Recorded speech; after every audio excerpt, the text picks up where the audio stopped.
Hello my lovely people! Welcome back to my channel. Before we get started, I just wanted to go ahead and ask you to hit that subscribe and that like button below. It really helps me out.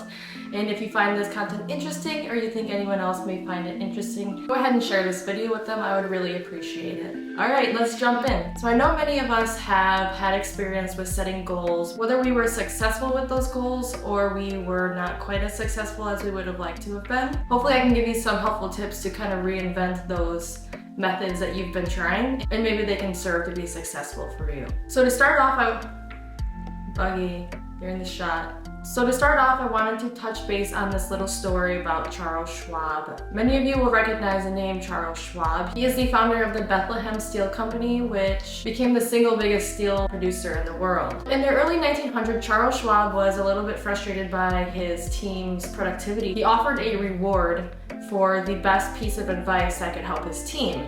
That's when he came across Ivy Lee, who gave him the best piece of advice that he had received, where he ended up writing a $25,000 check to him, which is equivalent to about $430,000 to this day. Now, the piece of advice that Ivy Lee wrote consists of 4 steps, which we will go over as we go through the rest of the methods I have set up for you today. So the first thing to consider is when you'd like to start planning your goals. It's found to be the most effective to plan your goals at the end of each workday so that you're ready in the morning, and then you can step back in and add any details in the morning when you are ready to start your day. It is also advisable to wake up at least 1 hour before you should be at your computer screen. Now, the next thing to be aware of before you start planning your goals, consider using positive language rather than saying things like, I want to stop procrastinating. You could say, I want to be more productive by doing A, B, C. Now, the next major point when you're writing your goals is to be specific and to really define your goals. If you cannot visualize your goal, it is going to be difficult to achieve it. You need to really be able to see yourself there, achieving it and already doing it,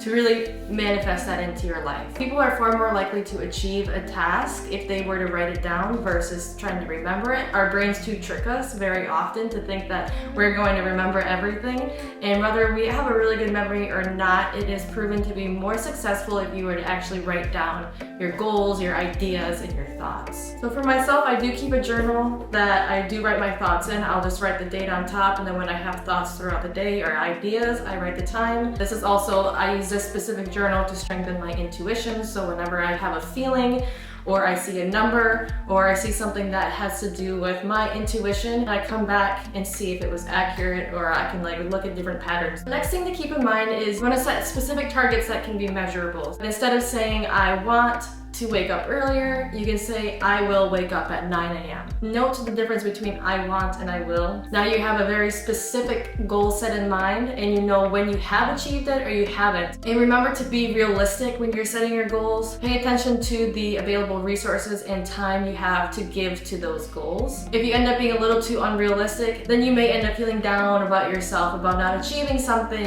and it all started from the beginning when we set goals that weren't so realistic. This section of the method has to do with Ivy Lee. So he recommends planning no more than 5. He recommends 3 to 5 goals every day. He believes that if you have more goals than that, then it becomes more and more difficult to actually achieve them. He recommends that you start with the most important goals that are giving you the most anxiety or you are the most uncomfortable with, as this is likely the most important, and then make your way down to the next highest priority. In the morning, you're going to start with task number 1. Dedicate a time-slotted window to focus directly on that and eliminate any other distractions, which we will touch on distractions in a moment. Only once you complete task number 1, then you move on to task number 2, then 3, then 4, and so on. A really good way to prevent being overwhelmed is to break down your goals into micro goals that are more manageable, and when you look at it, you don't think, how am I going to write an entire book? You can break that down into, okay, I will write 1 chapter this week,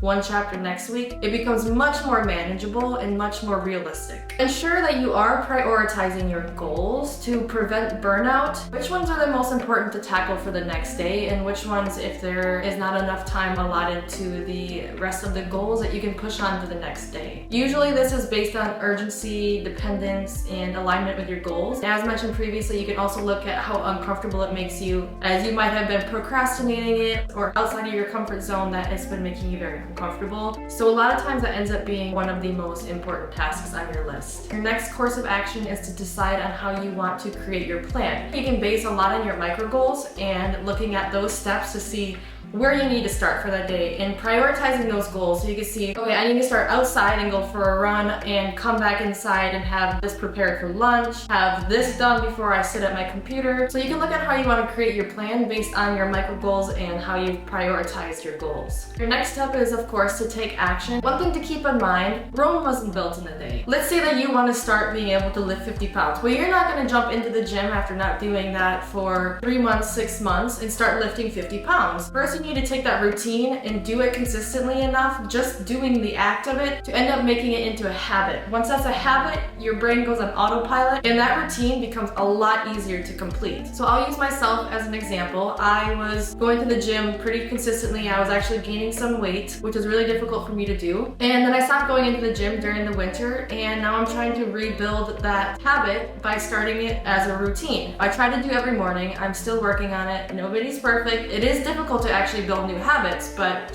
what I'm doing is even just 15 to 20 minutes of doing something simple. Each day that you come back to it, you can add an extra exercise. You can add more momentum, more strength, more speed. If you're using resistance bands, you can increase those resistance bands. You can use different exercises that are more difficult. So eventually, as you start building this routine into an actual habit, that becomes easier, and every day you're just gonna wake up, okay, this is what I have to do. So it's really important to look at how you want to break your goals down into these easier micro goals that are not so overwhelming, that makes it seem like, okay, this is totally possible. I can get myself up and do this every day. 5 push-ups, that's no big deal. 10 push-ups, whatever. And eventually that's just going to become part of your day, where you're gonna wake up and you're doing 50 push-ups every day. Make sure you monitor your progress. You can look to see if there's any room for improvement or if there's anything that you need to make adjustments for, so you can continue to work towards those goals and achieve that best version of yourself. A really good way to do this is you can use your journal to track your progress. There are loads of different journaling methods, and I would be more than happy to make a video if you guys are interested in seeing my methods for journaling.